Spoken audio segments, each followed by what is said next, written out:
Okay, honestly, guys, how's it going? I hope you guys are good.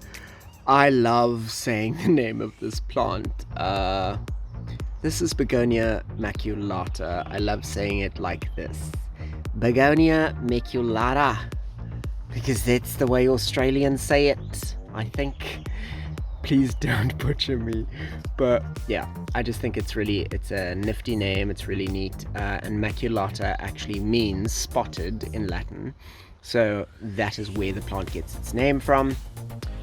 Begonia, on the other hand, is a very interesting. It was named after someone called, let's just read this, Michel Begon, like Begon, literally.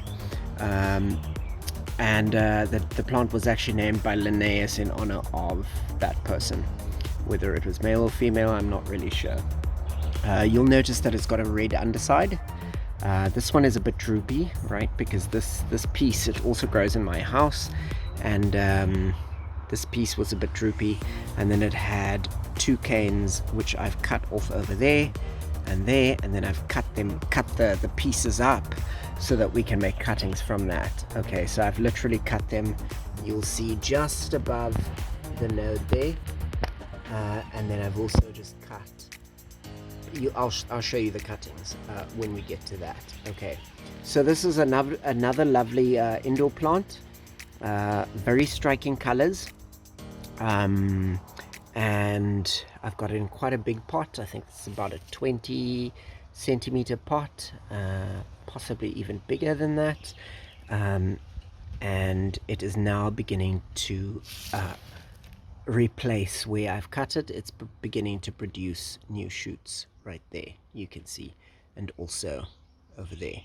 Okay, so Begonia maculata is native to Brazil, to the Atlantic forests of Brazil, or Atlantic forest of Brazil. I believe that about 94% of this forest has already been lost. I don't know how true the percentage is, if it's just people making it up, or if the information is actually factual, or if they exaggerate or not. That's always a thing. In any event, I know that a lot of it has been lost, and that is tragic. So this is one of the really beautiful plants that come out of regions that are being destroyed like this. Okay, so now into growing, caring, and propagating this plant. How do we do that? Okay. So guys, because it's a begonias are generally a tropical family, generally speaking, okay? And it's funny, from continent to continent, it also represents different things to different people. I mean, it's got generally ranges between, the flower color ranges between pink, yellow, and white. In Africa, the yellow flower sort of represents the death of someone, funny enough. Sort of East Africa, and the red, I believe, symbolizes rejection. Sorry, I'm just trying to recall the information. And white, dun dun dun, chastity, obviously. The white flowers represent virginity and that sort of thing. Okay, so now in terms of growing this plant, it is a tropical plant. It can tolerate temperatures down again to, I'd say, 8 degrees Celsius. I've had, and I'm when I say this, I mean I've actually had it at that temperature. Okay, so frost will definitely kill it, or it will severely damage the plant. So try and keep it above 10 degrees. I'd say 15 and above would be comfortable, like more than comfortable, but below 15 is not going to kill the plant unless you go down to freezing temperatures or below 10. Okay, so that would be temperature. Light, bright, indirect light. In some cases, partial full sun can work. but the plant needs to be protected from desiccating wind, so wind that will literally rip the moisture out of the plant. It is fairly succulent to the touch, not by characteristic. It will droop when it is thirsty, so that will tell you that the plant is thirsty and you will need to give it some water. Put it in a peat-based medium with nice gritty sand and perlite and vermiculite as well, and a controlled release fertilizer, much like I do with most of my plants. This is a very easy plant to care for. Now, fertilizer, try and sort of hold off on the fertilizer. Give it a controlled release. You can occasionally give it a quarter strength fertilizer. I find that it tends to make the plant leggy because it grows really, really fast in that situation. So yeah. And pests, definitely mealybug, and also aphids if it's grown outside. Okay. And how you would remedy that is obviously to use like a tobacco water or something like that, okay? If you want me to do this particular plant, I actually germinated from seed. So if you want me to do an episode in the future when she does flower again and I can collect seed, if you want me to do an episode on that, hit me up in the comments section and I will definitely put that on my list of episodes to generate for you. Yeah, she was germinated about, what, maybe 2 years ago, I think, from seed. Yeah, so she's quite old. Now let's take a look at the cuttings, and the cuttings are already rooted, and then we'll go ahead and pot them up together. Okay, cool. So these are the cuttings that I took. Okay. You can see that they are very well rooted, all of them. I literally took the cuttings out, took the cuttings and stuck them into water.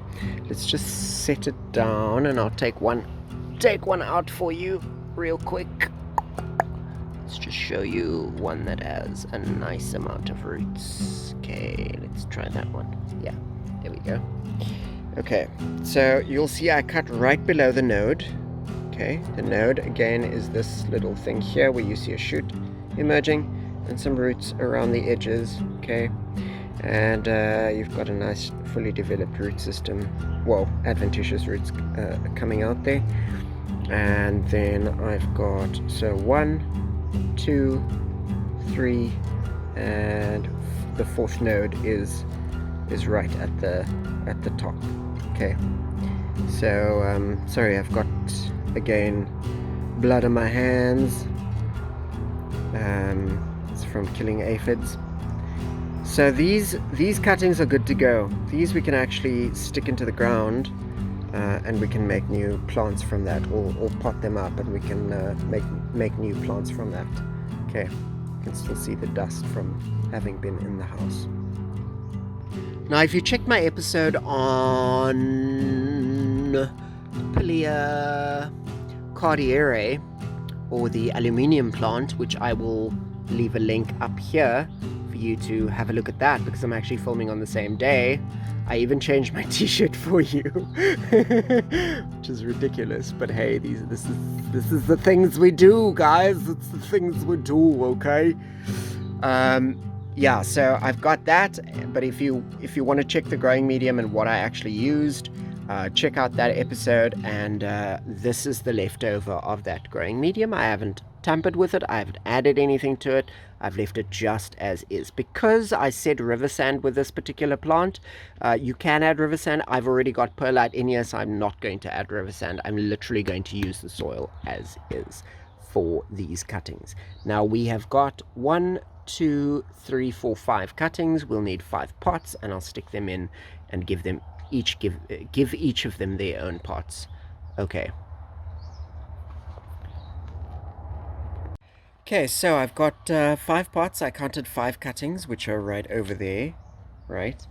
And pretty much the same process you would follow with most of the sort of your begonias, is you want a peat-based medium, you want it to be free draining, These plants are susceptible to root rot, so do not use a medium that holds plenty of water for extended periods of time and doesn't dry or drain very well. Okay, so what I'm going to do is just grab some growing medium and fill each pot.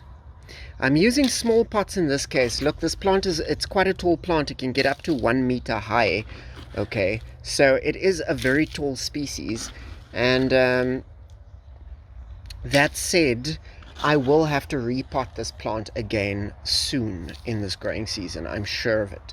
I just don't want to necessarily use, a huge pot, and it just takes up more space and more medium and everything else. I'll do that when it needs it. But for now, I'm good with a 14 centimeter pot, which is what this is. So I'll take one plant, I'll stick it in, okay, and I'll get some more growing medium. Ooh, looks like I might run out. And I'm just going to fill it. Okay. You can put 2 cuttings per pot. That would work just fine. And there is a controlled release fertilizer in this growing medium. I'm just going to pat it down as well, like so, and then add a bit more. Whoops, just wasted some there. Let's just try that. This is what happens when you use one hand. Okay, so that's one plant done, and I'll do all of them off camera. Come back after. And I'm adding some bark to the last one. Okay. You don't have to add like a whole lot. If you do want to do this, you don't have to add. You literally just add enough to cover the soil. Even when you water it, it should still remain covered. You don't want to see the growing medium. Or you could use vermiculite if you like. Okay, so that is Begonia maculata. How to propagate via cuttings or by cuttings. Now, you can see I've got 5 plants here, right? They've all been sort of covered with the bark. They've got a growing medium which is peat based. It's also got compost in there. It's got all potting soil in there. They are different, but you can use them interchangeably in this situation because you're going to mix them into a larger type of growing medium. So you're actually sort of amending, you're making a growing medium by using different types of horticultural substrates such as perlite, vermiculite, compost or potting soil, and or peat and controlled released fertilizer. Okay, so they have got a combination of all of that in there, okay, but mostly peat and compost, and then perlite for drainage, vermiculite for aeration and moisture content, and perlite also just for aeration. Okay, so now I will give them a good dose of watering. So I'm just going to use my little water spout. And since it is raining today, since it's the same day, which I find so funny that I actually donned a different t-shirt, but it's silly. So yeah, now you know. It's the first time I tried it, and I think it'll be the last time. I don't really care about all of that stuff anyways, do I? That's it.